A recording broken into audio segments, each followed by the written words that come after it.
Picture this. You're streaming to an empty room, your social posts getting lost in the void. We've all been there. But what if I told you the difference between crickets and a thriving community isn't luck, it's strategy? We've covered so many crucial steps in previous episodes that talk about crafting your creator persona to help you find your target audience.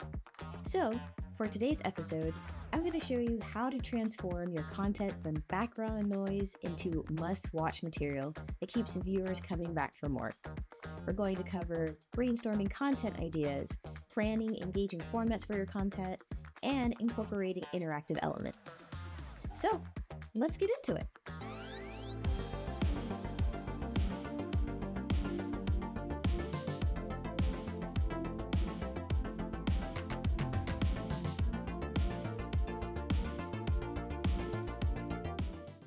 Like we do for every episode, don't forget to check out the link in the description for the document I made for each episode of this series. Happy brainstorming. So as we previously discussed, there is so much that goes into being a content creator/streamer besides just going live.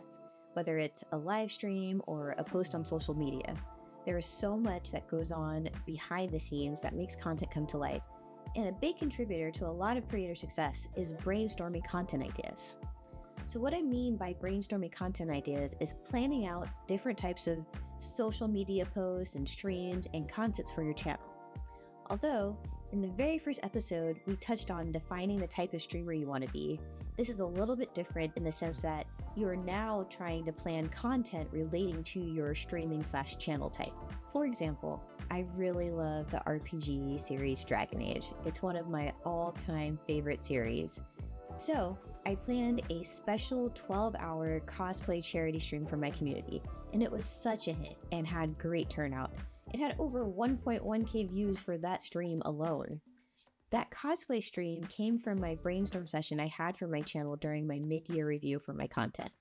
Which brings me to my next point of how to actually brainstorm ideas. Let me break down my brainstorming process that helped me grow my channel. First up, doing a content audit. So you start by reviewing your past streams and posts and seeing what performed well and what fell flat.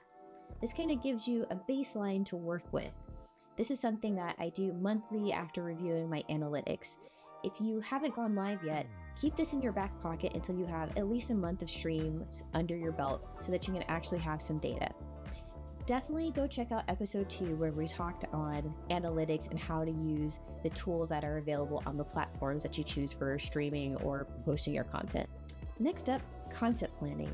I want you to create a document, a notebook, a sticky note, a scrap piece of paper, or something where you just jot down your ideas of concepts that you want for your channel.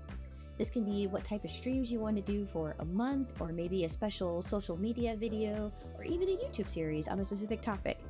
For example, with the cosplay stream that I talked about for Dragon Age, I planned a Dragon Age baking stream to coincide with that cosplay stream. So I did my 12-hour stream in the cosplay, and then the very next stream I did was a baking episode where it was related to Dragon Age.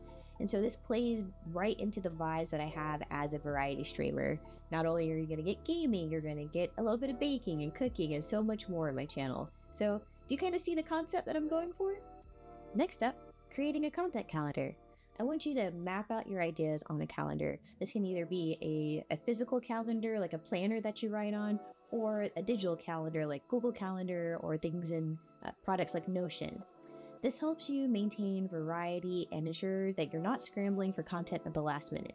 There are several different apps, like I mentioned, that can help you with like auto posting on social media or creating this calendar with amazing plugins to help streamline this process. And there are so many apps in the App Store that can help you with creating a content calendar, auto posting, and helping you stay on top of the content that you want to post for your channel. Next up is testing and reiterating your ideas. So I want you to try new ideas on a small scale first. Maybe do a shorter stream with a new concept before committing to a 12-hour stream.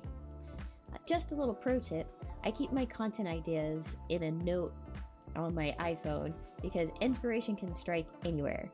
Some of my best concepts for my stream come from random moments throughout the day where I'm like, ooh, I need to jot that down. So I created a little note document so that I can keep track of all the ideas and brain blast, especially the ones I have during the middle of the night. I also recommend that you have a special day of the week that's dedicated for brainstorming.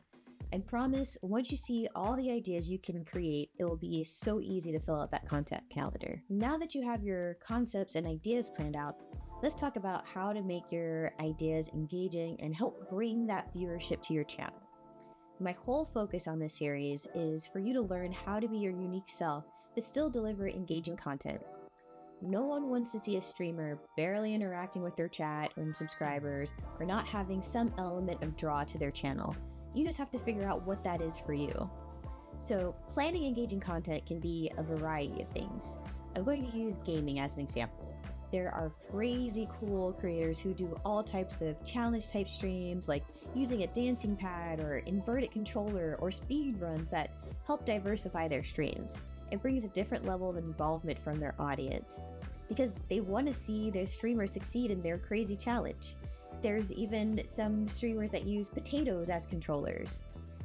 Once you have some content under your belt, you have to figure out what formats you want to have for your channel, whether it's live streams or doing tutorials or reaction type videos or even challenges. So I want you to use that document I made for you to take some time to jot down some ideas that sparked when we were discussing this section. Here are some engaging format examples that can help boost your content. First up, interactive gameplay sessions. You can host viewer choice streams where chat decides your next move or challenge or even your next game. This creates immediate engagement and makes viewers feel involved in the content. You can also do a tutorial series. Create how-to content just like this for the games you're skilled at or knowledge that you have. This positions you as an expert and provides value to your audience. You can also do behind-the-scenes content. Show your setup, your gaming routine, or how you prepare for streams. People love seeing the human side of creators. It just helps them to connect to you and see you as more than just a face on a screen. You can also have theme days and designate specific days for different types of content. So you can have multiplayer Mondays or tutorial Tuesdays.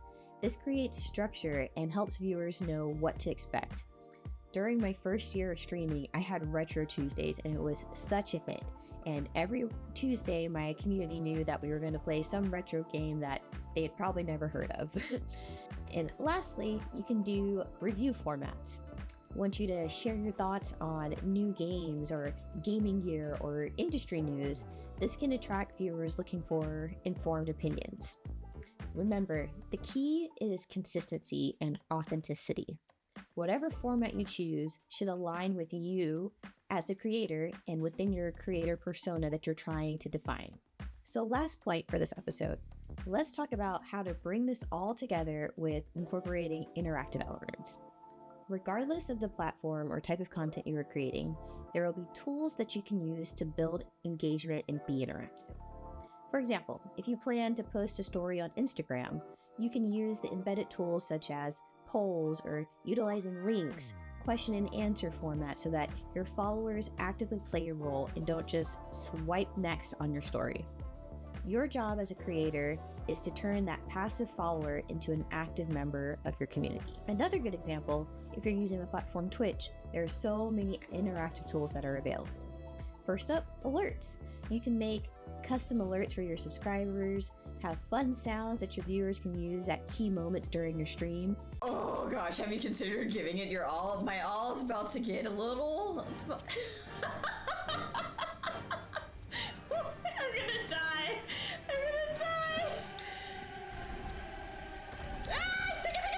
Alerts that let you know when you have new followers or raids or subscriptions.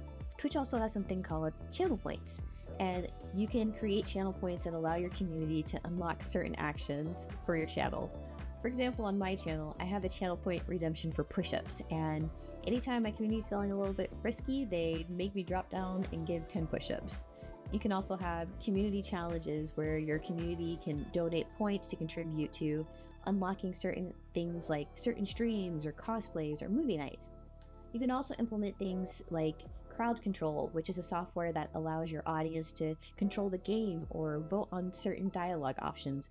The possibilities are endless. There are so many plugins for these platforms. The whole goal of using tools like this, like I mentioned, is to have your community play an active role in the growth of your channel. Just to recap, in this episode, we talked about brainstorming content ideas, putting them on a calendar, and how to plan engaging content for your channel, and how to use your chosen platform's embedded tools to help foster interactivity in your community. Everything that we're learning in these episodes are the building blocks to being a successful content creator. If you do the steps early on in your journey, it will save you so much headache and heartache later on down the road. This episode laid the foundation for our next episode of how to foster your growing community engagement. Don't forget to like and subscribe to this channel so you can keep up with the episodes, and let me know in the comments how you plan to start building compelling content for your channel.